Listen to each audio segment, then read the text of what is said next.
एक यहूदी ने अपने बेटे से कहा, जाओ बाजार से सौदा ले आओ। लड़का फौरन निकल पड़ा। रास्ते में चलते हुए अचानक उसकी नजर हजरत मोहम्मद सल्लल्लाहु अलैहि वसल्लम पर पड़ी। जैसे ही उसने हुजूर सल्लल्लाहु अलैहि वसल्लम को देखा, उसके दिल में एक अजीब सुकून उतर गया। वो वहीं बैठ गया और मोवियत के आलम में देर तक बैठा रहा, यहाँ तक कि वक्त का एहसास ही न रहा। इधर बाप घर में बेचैनी से कभी अंदर जाता, कभी बाहर आता।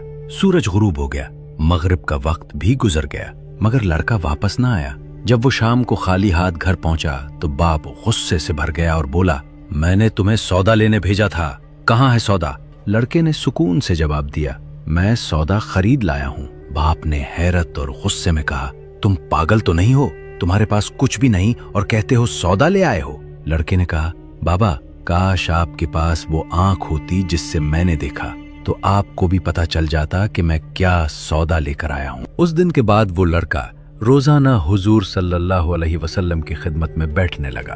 उसके दिल में ऐसी मोहब्बत जागी जो किसी दुनियावी चीज से बढ़कर थी। वो यहूदी का उकलूता बेटा था, इसलिए बाप ने कुछ न कहा, मगर दिल ही दिल में हैरान रहता। कुछ ही दिन गुजरे थे कि लड़का शदीद बीमार हो गया। बीमारी बढ़ती गई, यहाँ तक कि वो बिस्तर से उठने के काबिल न रहा। कमजोरी इस कदर हो गई कि करवट लेना भी मुश्किल हो गया। जब हालत नाजुक हो गई तो बाप बहुत परेशान हुआ और दौड़ता हुआ हुजूर सल्लल्लाहु अलैहि वसल्लम की बारगाह में पहुंचा।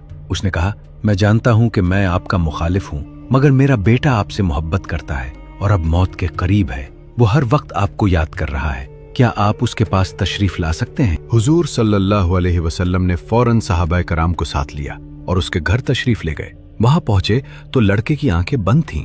हुजूर सल्लल्लाहु अलैहि वसल्लम ने उसके माथे पर अपना दस्ते मुबारक रखा तो उसकी आंखें खुल गईं, जैसे जिंदगी लौट आई हो। उसने कमजोर नजरों से हुजूर सल्लल्लाहु अलैहि वसल्लम के चेहरे मुबारक को देखा। लबों पर मुस्कुराहट आ गई। हुजूर सल्लल्लाहु अलैहि वसल्लम ने फरमाया, बेटा कलमा पढ़ लो। लड़के ने अपने बाप की तरफ देखा तो बाप ने कहा, जो ये फरमाते हैं वो ही कर लो। लड़के ने फौरन कलमा पढ़ा और जूं ही उसके लबों से मुहम्मद रसूलुल्लाह सल्लल्लाहु अलैहि वसल्लम निकला, उसकी रूह परवास कर गई। बाप ने कहा, अब ये मेरा बेटा नहीं रहा, ये इस्लाम की अमानत है। हुजूर सल्लल्लाहु अलैहि वसल्लम ने खुद उसके जनाजे का इंतजाम फरमाया। सहाबाए किराम रज़ियल्लाहु अन्हुम ने उसे कंधा दिया और हुजूर सल्लल्लाहु अलैहि वसल्लम आगे आगे चल रहे थे।